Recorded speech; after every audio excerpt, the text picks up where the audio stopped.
इस वीडियो में हम highest response ratio next scheduling algorithm को डिस्कस करेंगे, जिसका मोड है नॉन प्रीएम्प्टिव और क्राइटेरिया है रिस्पॉन्स रेशियो।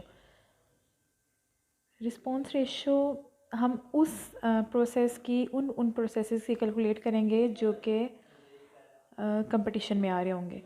मतलब कि अगर हमारे पास एक से ज़्यादा प्रोसेसेस अराइव हो रहे हैं करंट टाइम पे, तो हम रिस्पॉन्स रेशियो कैलकुलेट करेंगे।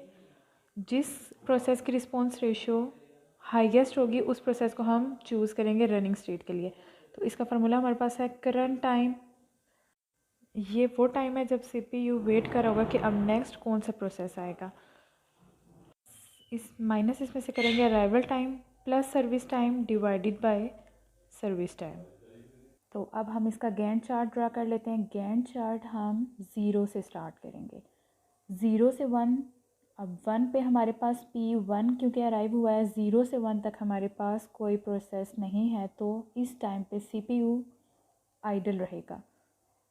इसके बाद हम 1 पे चेक करते हैं। 1 पे हमारे पास सिर्फ P1 रेडी हुआ, उसको हम डायरेक्ट ही रनिंग स्टेट में लिख देते हैं। तो P1 को हम रनिंग स्टेट में लिखेंगे। अब P1 कब तक चलेगा, इसका बर्स्ट टाइम 3 है हमारे पास, तो सिंपली 1 + 3 कर देते हैं। 1 + 3 4। अब हम 4 पे चेक करते हैं। 4 पे हमारे पास P2 रेडी स्टेट में आ जाएगा। इसको भी हम, क्योंकि इसके अलावा हमारे पास कोई प्रोसेस नहीं है, तो इसको भी हम डायरेक्ट ही रनिंग स्टेट में लिख देते हैं।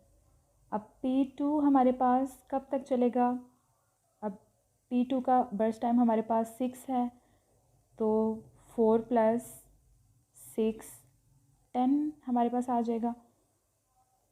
अब 10 पे हम चेक करते हैं कि हमारे पास कौन कौन से प्रोसेस रेडी हुए हैं। अब 10 पे हमारे पास P3 भी आ गया, P4 भी आ गया और P5 भी आ गया।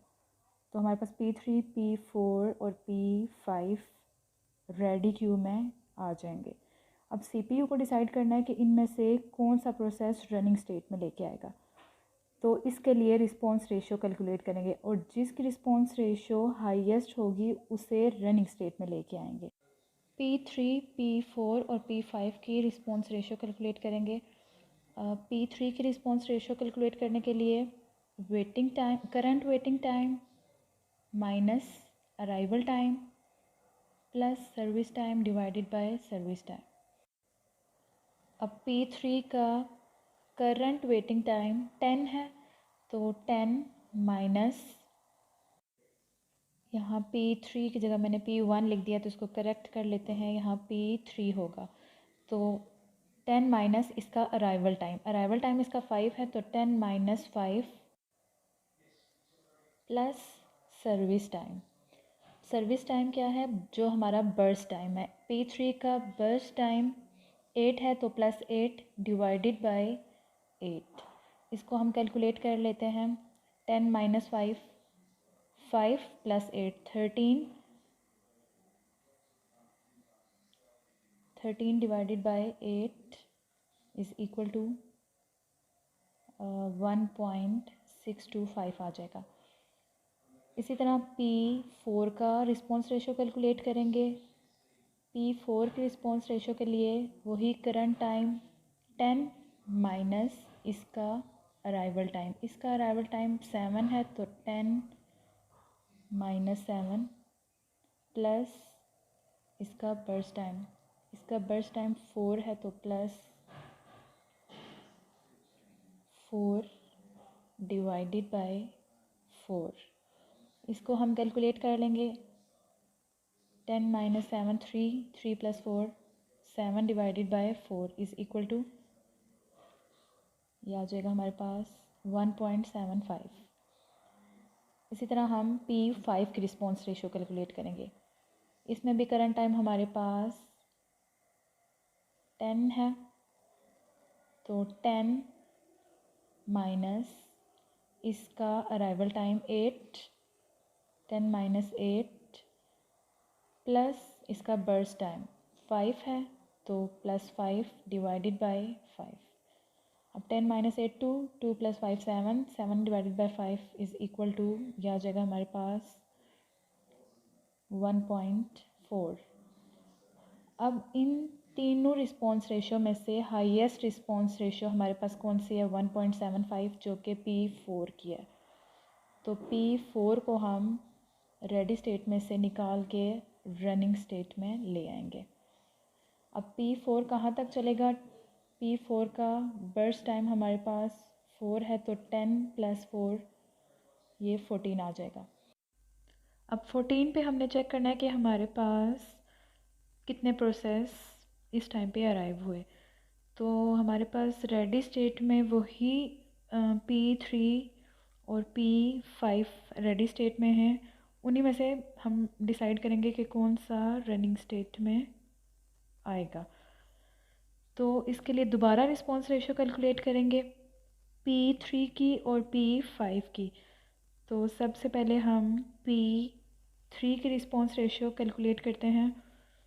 अब यहाँ पे हमारे पास करंट टाइम 14 है, तो 14 माइनस इसका अराइवल टाइम, इसका अराइवल टाइम 5 है, तो 14 माइनस 5 प्लस इसका बर्स्ट टाइम जो कि 8 है, डिवाइडेड बाय 8।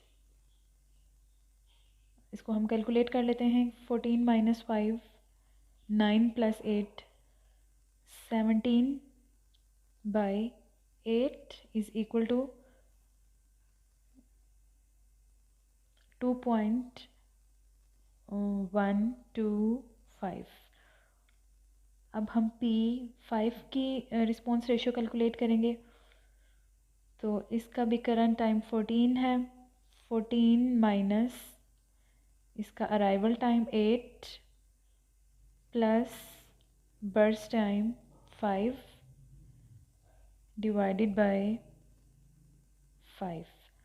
अब 14 minus 8 6 plus 5 11 by 5 is equal to 2.2।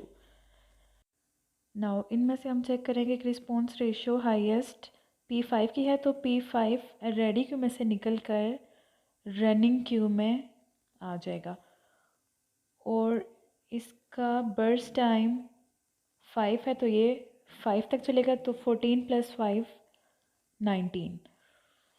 अब हमारे पास रेडी स्टेट में सिर्फ एक ही प्रोसेस रह गया P3, और उसको हम रनिंग स्टेट में लेके आएंगे P3, और ये कब तक चलेगा? 19 प्लस 8 27, तो ये 27 पे कंप्लीट हो गया।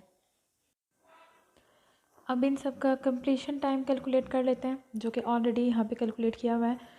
तो P1 के राइट साइड पे जो कंप्लीशन टाइम है 4, वो यहाँ पे हम लिखेंगे। उसके बाद P2 का 10 है, तो 10 आ जाएगा। P3 का 27, P3 27 पे कंप्लीट हुआ, तो 27 आ जाएगा। इसी तरह P4 का 14 है, तो 14 आ जाएगा, और P5 का 19 है, तो 19 लिख देंगे। अब हम टर्न अराउंड टाइम कैलकुलेट करते हैं। टर्न अराउंड टाइम कैलकुलेट करने के लिए हमारे पास फार्मूला है completion time minus arrival time. तो इस P1 का कंप्लीशन टाइम 4 है, 4 माइनस 1 इसका अराइवल टाइम है, तो 4 माइनस 1 3, 10 माइनस 3 7, इसी तरह 27 माइनस 5 22, 14 माइनस 7 7, 19 माइनस 8 11। अब इस टर्न अराउंड का हम एवरेज टर्न अराउंड टाइम निकालते हैं, तो इन सब को हम ऐड करेंगे। तो average turnaround time is equal to 3, इन सब को हम ऐड करेंगे, तो 3 plus 7 plus 22 plus 7 plus 11 divided by जितने प्रोसेसेस हैं 5 हैं, तो 5 प्रोसेस, इन सब को ऐड करेंगे तो हमारे पास क्या आ जाएगा? 50 divided by 5 which is equal to 10। तो 10 हमारे पास एवरेज टर्न अराउंड हमारे पास 10 आ जाएगा।